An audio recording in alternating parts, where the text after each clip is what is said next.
Hello everyone and welcome back to another video from Webtech Tutorial. In this video, I'm going to show you how to log into your existing account on Blockchain.com. So let's get started right away.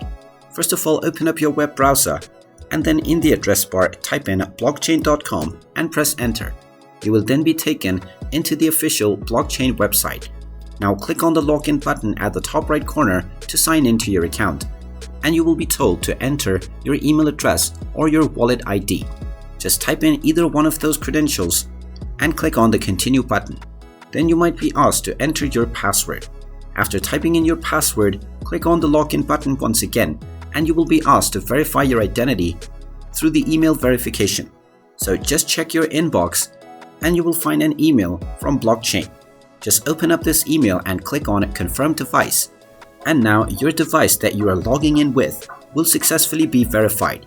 You might be asked to enter your password after verification as well. So enter your password and click on the login button.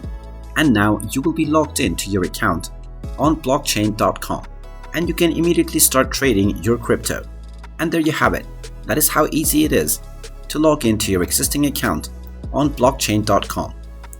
If you find this video helpful, make sure you hit that like button and subscribe to our channel if you haven't done so already. Also ring that notification bell to never miss another update from us. Thank you for watching and I will see you again in the next video.